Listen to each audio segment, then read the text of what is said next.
ঠিকভাবে নিচ্ছে কিনা, নিতে পারতেছি কিনা, কোনো প্রতিবন্ধকতা আছে কিনা এটা দেখার জন্য। আর আপনাদের নেতা অ্যাডভোকেট ফজলুর রহমান সাহেব, যিনি আপনাদের মেম্বার অফ পার্লামেন্ট, উনি এটাকে কালকে সংসদে অ্যাড্রেস করেছেন, বক্তৃতা দিয়েছেন। এটা উনিও বলেছেন যে আমার মানুষগুলা পানির নিচে পড়ে আছে, এই জন্য আমরা এটা দেখতে আসছি যে ওনাদেরকে কি কি সহযোগিতা করা যায়। প্রথমত আমরা কৃষকদেরকে যারা ক্ষতিগ্রস্ত হয়েছে তাদেরকে তালিকা দিচ্ছি। তালিকা করার জন্য ইতিমধ্যে নির্দেশনা প্রদান করা হয়েছে।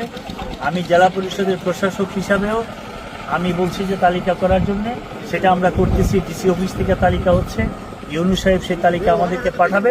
আমরা সেই কৃষকদেরকে প্রণোদনার ব্যবস্থা করব এবং সহযোগিতার ব্যবস্থা করব। এক নাম্বার 2, আপনি দেখছেন রাস্তাঘাট কিছু ভেঙে গেছে।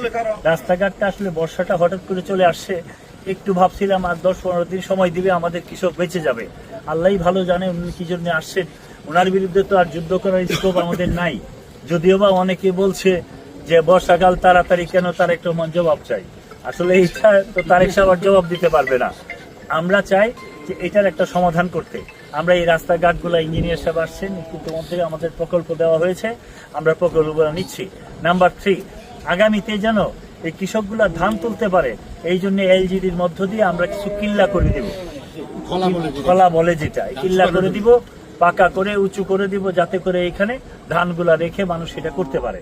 নাম্বার 3, আমাদের প্রধানমন্ত্রী একদিন বলেছিলেন যে এই হাওর অঞ্চলে একটা এমন ধান ভাঙ্গার ব্যবস্থা করতে হবে, কি বলে জানি, বয়লার মিল, পটু রাইস মিল বড় করে আমরা একটা করার জন্য ইতিমধ্যে একটা প্ল্যান হয়েছে সরকারি ভাবেও, যেটার থেকে ধান আপনি কেটে এনে দিবেন, সাথে সাথে ধান শুকিয়ে টুকিয়ে আপনার বস্তায় ভরে দিয়ে আমরা নিয়ে যাব, চাউল নিয়ে চলে যাবেন। সেই ব্যবস্থাও আমরা ইনশাল্লাহ একটা উদ্যোগ দিয়েছি।